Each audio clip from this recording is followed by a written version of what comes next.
ఆలస్యం చేయకుండా మనం ప్రొడ్యూసర్ గారికి మైక్ ఇచ్చేద్దాం. నాగవంశీ గారు మాట్లాడతారు.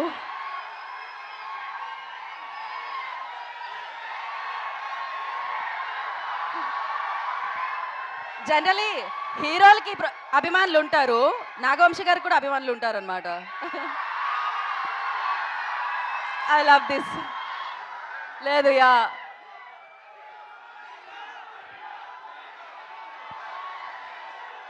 ఒక్క నిమిషం మాట్లాడాక మనం ఆ జోష్నిద్దాం తర్వాత. డైలాగులు బాగున్నాయా? పంచులన్నీ పేలినాయా? సినిమా అంతా అలానే పంచులు అన్నీ చక్కగా పేలుతాయి. ఏదో పెద్ద కథ చెప్తాము, అదేంటి కొంచెం ఎమోషనల్గా ఫీల్ అవ్వటం అలాంటి ఏ ఉండవు. చిన్న సింపుల్ కథ, కానీ 2 గంటలు నవ్విస్తూ ప్రతిదీ నవీన్ స్టైల్లో ఒక ఎటకారం పంచులు వేసుకుంటూనే ఉంటుంది సినిమా అంతా. చక్కగా పండక్కి రండి, గ్యారంటీ నవ్వుకుంటూ వెళ్తారు.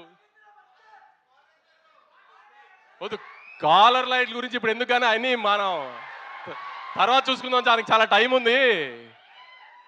కాలర్లు ఎత్తడాలు అవన్నీ మే నుంచి స్టార్ట్ చేద్దాం, ఇప్పుడే వద్దులే.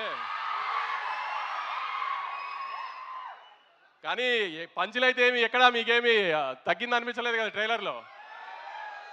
అదే తను చెప్పినట్టు ఇదంతా జస్ట్ 5-10% సినిమాలో ప్రతి సీన్లో పంచ్ ఉంటుంది.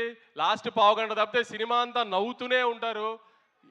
ఎట్టి పరిస్థితిలో నవీన్ అయితే డిసప్పాయింట్ చేయడు. తను అన్నట్టు 1-2 సంవత్సరాల నుంచి ఒకటే కథ మీద కూర్చుని రాస్తూనే ఉన్నాడు. ఎంత ఫైన్ ట్యూన్ చేయగలిగాడు చేస్తూనే ఉన్నాడు. ఆడియన్కి చిన్న ఇబ్బంది పడకూడదు ఇది అది అని అన్ని ఎలిమెంట్స్ కవర్ చేశాడు. కొత్తగా ఆమె ఇప్పటిదాకా ఎక్కడ రివీల్ చేయనట్టు ఒక చిన్న ఎలక్షన్ బ్లాక్ కూడా ఉంటుంది, అది ఫన్ టోన్లో ఉంటుంది అంతా.